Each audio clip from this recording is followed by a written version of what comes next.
if you were to bring the size and cost of the bureaucracy back down to 2019 levels, right before the pandemic, right before, government finances completely went off the cliff, okay, and then you still increase those costs by inflation, Yep. taxpayers would still save about $18 billion this year. That's how insane the growth of the bureaucracy really took off from 2019 essentially through today.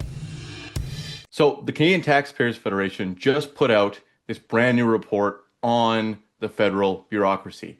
As a guy who looks at this kind of stuff every day, I always knew it was bad, but Franco did the legwork, put in the research, and it's a lot worse than I could imagine. So we've got this report. We're going to take you folks through it point by point and talk about all the crazy things going on in Canada's bureaucracy. But Franco, want to give us the top headline? What's happening in the report? Bad, good, bad? Awful. I mean, look, the key takeaway is that taxpayers are getting soaked, right? Ottawa has such a bloated bureaucracy. And like the reason you're paying way too much tax, the reason the government is taking so much money from you is to sustain this absolutely bloated, massive behemoth of a federal bureaucracy. I mean, look, like let's say 3 points right off the top. Number one, the cost and size of the bureaucracy has absolutely grown out of control, right? It's like bureaucracy gone wild in Ottawa here. 80% increase in the cost over 10 years, adding about 100,000 extra bureaucrats. But the point number two, like moving forward, if we're going to fix federal finances, you gotta shrink the bureaucracy significantly. You gotta fire bureaucrats, right? Because like more than half of the government's day-to-day spending is being consumed by the bureaucracy, right? The federal government is more than $1 trillion in debt. Prime Minister Mark Carney is borrowing $80 billion this year. Debt interest charges are costing taxpayers more than $1 billion a week. Well, to fix that mess of federal finances, you have to cut the bureaucracy in Ottawa. And the final point, we'll get to this in a bit, but Carney's budget 2025, it is not meaningfully making the bureaucracy more affordable for taxpayers. No. If anything, it is entrenching Trudeau's out of control bureaucrat hiring spree. Yeah, so let's get the first thing I think is the huge growth over the last 10 years we've seen from the bureaucracy. Like everybody kind of expects, yeah, more people move to Canada. We're going to hire a couple more bureaucrats to do X, Y, or Z. But the numbers in this report are like insane in the amount that it's grown in the last 10 years. So you said that it cost about $40 billion for bureaucracy in 2015. Last year at 71.4. What happened? How did that happen? Yeah, the cost of the federal bureaucracy increased 80% in 10 years. An 80% increase in the cost of the federal bureaucracy to taxpayers in 10 years. Yeah, no wonder taxes are up and the debt has spiraled out of control. Yeah, folks, like think about it. $71 billion is what the federal bureaucracy cost you in one single year last year. More than $71 billion. Just 10 years ago, it was under 40 billion. Okay. An 80% increase in the cost of the federal bureaucracy to taxpayers in 10 years. And we can get more into like what Canadians think about the bureaucracy in a little bit, but like just ask yourself a simple question. Are you getting 80% better services from the federal bureaucracy? Yeah, right. Right. Unless like you are employed by the government, you're taking a taxpayer funded paycheck. I think the answer to that question is a big fat no. Yeah, and that huge cost number, you said 80% in 10 years. To put it in different perspective from a guy from the prairies, the amount of money the government spent on just the bureaucracy last year federally is the entire budget of more than three Saskatchewans. And that's everything, which I It's always think is insane. kind of ridiculous. Hey, engage. Like, let me also put another fine point on this, like cost, right? Because here's another thing that just grinds people's gears. Like, not only are you paying for way more in-house government bureaucrats, but you're also paying more for outside help, right? Yeah. So we just mentioned $71 billion plus for the federal bureaucracy, right? The bureaucrats working in the departments, crown corporations, agencies, right? But you're also paying for more outside help. So the government has this category of spending called professional and special services.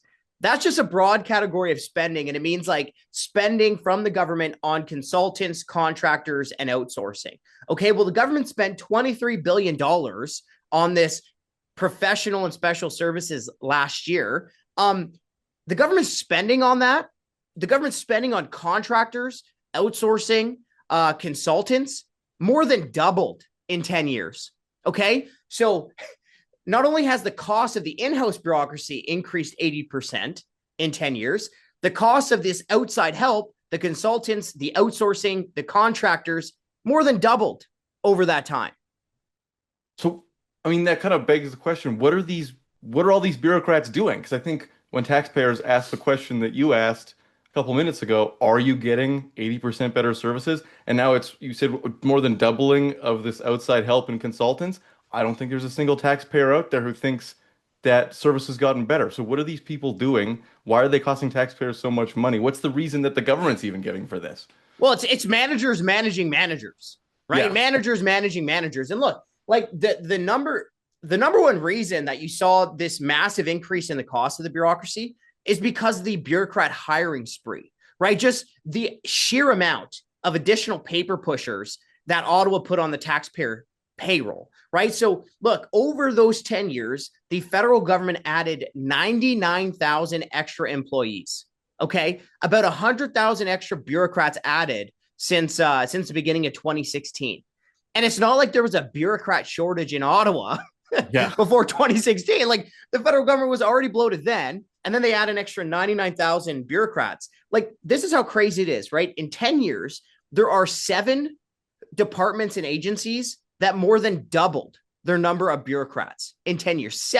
Seven different departments, right? Housing, Infrastructures and Communities Canada, 375% increase in the number of bureaucrats. Women and Gender Equality Canada, 334% increase. RCMP External Review Committee, 229% increase. Elections Canada, 173% increase. Immigration and Refugee Board of Canada, 158% increase. Financial Consumer Agency of Canada, 154% increase. The Impact Assessment Agency of Canada, 127% increase, right? So at 7 departments and agencies, more than doubled the number of bureaucrats. And oh, by the way, can't forget about the Canada Revenue Agency, right? Yeah. One of the most bloated, completely incompetent arms of the government. Well, they added 13,000 extra bureaucrats at the CRA. Okay. 13,000 extra bureaucrats at the CRA in 10 years. Good luck getting a bureaucrat at the CRA on the phone. And if you do get the CRA on the phone, they're probably going to give you the wrong tax information anyways. Yeah. Because what was the number on that? You just talked about it again. What's the likelihood that you're actually getting a correct answer when you phone the bloated CRA that seems to have all these people but not doing anything? Yeah. So, and this was from the Auditor General report, right? They gave out the correct answer to personal tax questions just 17% of the time, right? They gave out, Gage, it would have been bad if they gave the wrong answer 17% of the time. They gave the right answer 17% of the time on personal tax questions. And Gage, that's assuming you can get anyone from the CRA on the phone, which is a huge assumption because, the Auditor General found that in the most previous year, only like a third of Canadians' phone calls actually went to a live CRA bureaucrat with an actual pulse. Yeah, it's ridiculous. I mean, you just think about it, anyone else with a job. If our boss found out I was only doing the right thing 70% of the time, he wouldn't be my boss anymore because I'm fired. But the bureaucrats seem to keep on trucking. But it's not just the amount of bureaucrats, the total cost. The pay for the individual bureaucrats and all the benefits they're getting has also been increasing a lot over the past couple of years. Can you kind of go into those details too? Yeah, and like it's not only that these bureaucrats are getting paid to do a bad job, they're getting bonuses when they do a bad job, right? It's taxpayer money rewarding failure with taxpayer-funded bonuses, right? So in the most recent year, when you look at both Crown corporations and federal departments and agencies, in the most recent year where data is available, the federal government rubber-stamped $400 million in bonuses. Okay, this brings the total amount of bonuses over about 10 years to more than $1.5 billion. First of all, why is the government bureaucrats, why are they getting bonuses? Right? Yeah. Like what, but second of all, like the government is rewarding failure with bonuses, right? The Canadian Taxpayers Federation for years, we were railing against the CBC handing out taxpayer funded bonuses for what? But it's not just the CBC, right? You had the Bank of Canada, right? Whose one job was to keep inflation low and around 2%. They completely failed. Yet they handed out millions of dollars in bonuses. The Canada Mortgage and Housing Corporation, right? This housing agency, these housing bureaucrats who always talked about like, oh, you know, their number one goal being housing affordability for all. Well, Canada, we went through, and still are going through, a housing crisis.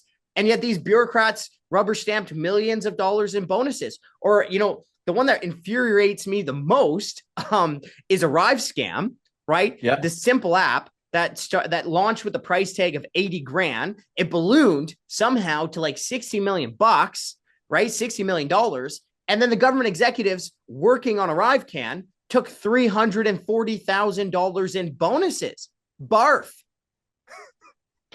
Frankly, give me a list of all the bureaucrats that got bonuses, and it seems like it's not ending. Maybe it's an easier question. Was there any bureaucrat out there in Ottawa who didn't get an extra check at the end of the year? That's probably easier to find. Hey, it seems like all a bureaucrat has to do is show up to work twice a week with their shoes tied, and here's a taxpayer funded bonus. But you know, in all seriousness, look, 90% of government executives take a bonus every year.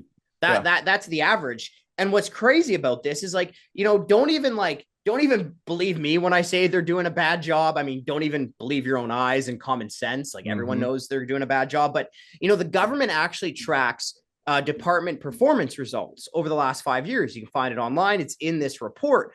And over the last 5 years, they only met half of their own performance targets 3 times, right? So in 2 of those 5 years, they just completely didn't even meet half of their own performance targets, right? Their own tests that they write for themselves, they couldn't pass. But their best year, they reached what? They met less than 54% of their own targets. And that was their best year. They met less than 54% of their own performance targets. So, I mean, it's an absolute, well, it just makes you want to barf. Like I said, it's disgusting.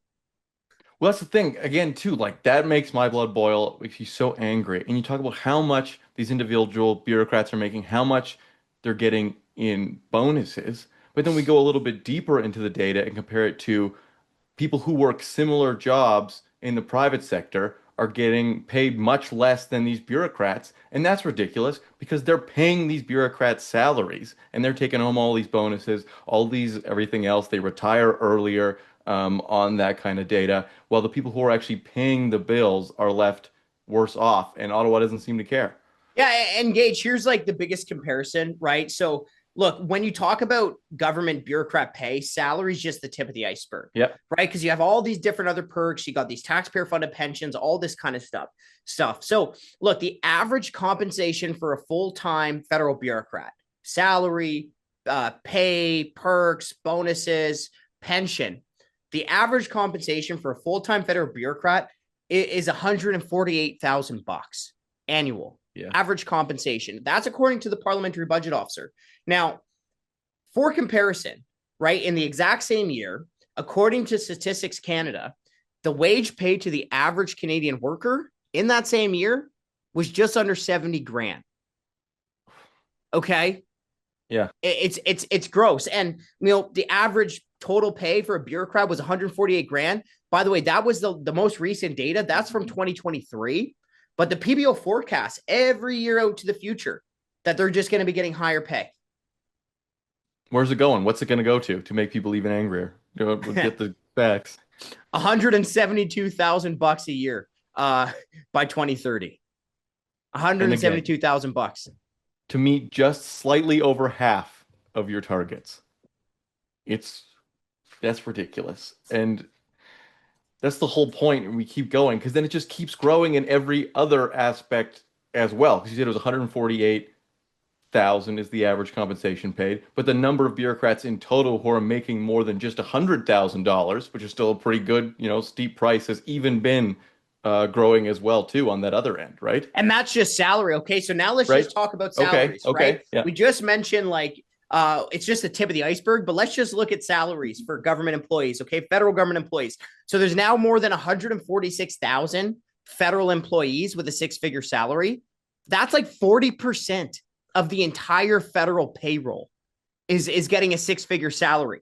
But think about it this way too. So in 2015, there was 43,000 bureaucrats with a six-figure salary. Okay, 2024, there was 146,000. Okay, so more than tripled in 10 years. These facts aren't fun. That's when you I know, I'm being a little bit of a rain cloud.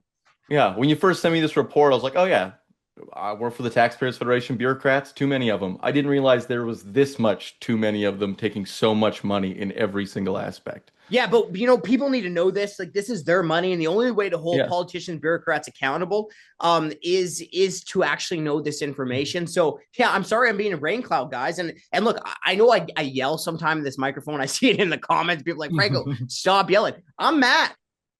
I'm Italian. I talk with my hands. I'm emotional, and this stuff pisses me off. I'm sorry, folks, but we do have some good news. Okay, so the good news is that Canadians are sick and tired of it. So we worked with Leger, a national polling firm, and we asked Leger, hey, can you just ask Canadians, poll Canadians on what they want to see with the federal bureaucracy? So the good news is that according to this Leger poll, 54% of Canadians said no, cut the size and cost of the federal bureaucracy. Okay. And why that's important is you always hear these politicians, these political pundits on TV saying, the sky will fall. They run around pretending they're Chicken Little, saying the sky will fall if a bureaucrat gets fired. Oh, Canadians would never support that. No. This polling shows that more than half of Canadians want the government to cut the size and cost of the federal bureaucracy. But this is where I find it really interesting, because we've talked about the massive increase in the bureaucracy since 2016, right? The cost going up 80%. Yep. So Leger just also asked Canadians hey, do you think federal services have gotten better or worse since 2016 with the growing bureaucracy? Gage, 50% of Canadians, half of Canadians said federal services have gotten worse, right? Not stayed the same, not get a little better. Half of Canadians said federal services have gotten worse since 2016, even with the massive increase in the bureaucracy. So that tells me definitively that adding more bureaucrats does not mean better outcomes. Well, what I thought was a little bit funny in the first part of the poll is there's only 4% of respondents who think that the government should increase the bureaucry. And I wonder if we can ask Leger if those are respondents from Ottawa or where they're located. It makes me think even people within the bureaucracy is there's some fat to cut here. Well, but Dale down the street over there, Dale in the next office cubicle, he's not doing much work. We could probably get rid of that guy. But Franco, okay, we talked about it. People want to cut the bureaucracy. We went through the huge growth in numbers of people, in the costs, in how much they're paid. But shouldn't someone say, you kind of touched on it earlier, but the Prime Minister said that he's doing something about it. He's going to cut bureaucrats, right? So why are you making all this hullabaloo? Why are you getting mad on camera again? He's doing it. Why are you being outraged? Well, because if you actually go through the numbers, and this report does that, it shows that Carney is not serious about making the bureaucracy affordable. He's really entrenching Trudeau's bureaucrat hiring spree. So you might have heard that, in the last budget, Carney plans on cutting 40,000 employees, about 10% by the end of 2028, right? And you might be thinking, oh, that's a lofty goal, but it falls flat once you actually look at the numbers. Okay, in fact, what Carney is promising, he's pinky promising that in a few years, he will plan to bring Ottawa's headcount down to the number that it was at the end of 2021, during the heart of Trudeau's pandemic spending spree, right? That is not significantly reducing the bureaucracy. Carney's plan in a couple years in the future, pinky promise, I swear we'll find some savings. Even if it were to materialize, it would just bring the bureaucracy to the same number of bureaucrats as it was at the end of 2021 during the heart of Trudeau's pandemic spending spree. So that's just the number. We can go into more of the details, but that's just the number. Yeah, and then what would the cost look like on that front too? But it'd say there's going to be less bureaucrats, but will they cost less or they won't? That's a great question, right? Because it's not just the number of bureaucrats, it's also the cost. And that's influenced by salary, perks, pensions, all that kind of stuff. And as we alluded to earlier, right, the parliamentary budget officer noted that salary, pay, perks, all of that is going to continue to increase. So if Carney just cuts the number of bureaucrats by 10%, but salaries, bonuses, pensions, all of those costs continue to go up, like it looks like that's what's going to happen, then look, Carney's bureaucracy in 2028, even after some of those savings, if they were to ever to materialize, will still cost taxpayers about $3 billion more than Trudeau's bureaucracy in 2022, even after adjusting for inflation. So even, at the heart of Trudeau's crazy bureaucratic spending spree, Carney's bureaucracy in a couple of years, even if those cuts materialize, could still end up costing taxpayers about $3 billion more, even after adjusting for inflation. So it's a nothing burger, essentially. But Franco, I think I know the answer to the next question. But what does Carney need to do instead to actually make the bureaucracy affordable? Significantly cut the cost of bureaucracy. Fire bureaucrats, okay? Attrition ain't going to cut it, right? The time for the little scalpel to government waste was years and years and years ago, okay? That won't cut it. You got to, look, the point we're at now is you got to fire bureaucrats. There's and I mean a significant number. And let me just explain to you how crazy the cost of bureaucracy has really gone, right? If it hasn't even been enough already. But look, if you were to bring the size and cost of the bureaucracy back down to 2019 levels, right before the pandemic, right before, government finances completely went off the cliff, okay? And then you still increase those costs by inflation, taxpayers would still save about $18 billion this year, right? So if you just brought the bureaucracy down to the bloated levels it was in 2019 and then adjusted upward for inflation, taxpayers would save almost $18 billion.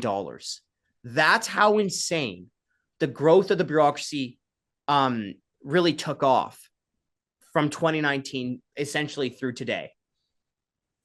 Yeah. In putting that in perspective too, that would take a significant chunk off of what the government is borrowing this year to pay for all these bureaucrats, right? And that helps taxpayers in that way too. So when we're talking about what Carney's trying to do, it seems like it's much more of a cat and mouse game where he's not actually going to get any of these savings, even if he accomplishes his goal.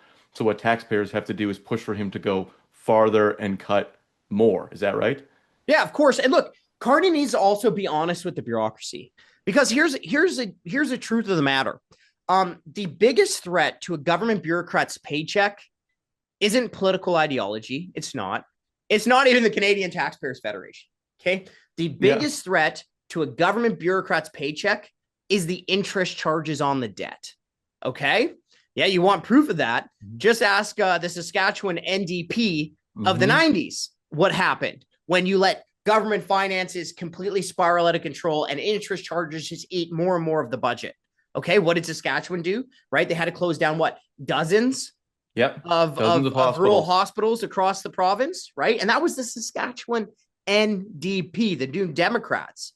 All right. And look at the mess we're in, where now, folks, every single dollar you pay in federal sales tax goes to pay interest on the debt, right? Borrowing $80 billion about this year. This is the mess we're in. And, Carney not only should be honest with taxpayers and be like, no, we have to clean this mess. We got to fire bureaucrats. He should be honest with the bureaucrats as well, because the biggest threat to a government bureaucrat's paycheck is not political ideology. It is the interest charges on the debt. Yeah, he's got to be straight and say we can't keep kicking this you can't keep kicking this can down the road, because either some of you go and we solve the problem, or all of you go in a little bit of time. So I think that makes a lot of sense and it's the right way to go. But I think that kind of covers most of what we've got in the report. Is there any kind of last takes you think you want to leave with people before they click off this video and go send an email to Carney to tell him to cut the bureaucracy? No, you're getting soaked. And look, you're paying way too much tax to sustain this bloated government bureaucracy. I mean, look, here's the thing, folks. Government is not supposed to be a white collar welfare scheme. That's not the point of this whole thing. Okay. We have to significantly cut the size and cost of the federal bureaucracy. You wonder why the debt is spiraled out of control. You wonder why your tax bill always seems to be going up. Look no further than the massive bloated federal bureaucracy. Well, there you have it. And if you want to get into the more nitty-gritty details of Franco's report, you can find it on our website at taxpayer.com. And while you're there, feel free to check out some other stuff or sign a petition on an issue that you care about, like cutting the bureaucracy or slashing government spending and stopping those huge debt interest payments. And make sure that if you enjoyed this and thought it was useful, like, comment, and subscribe on the video and send it to a couple friends who need to know.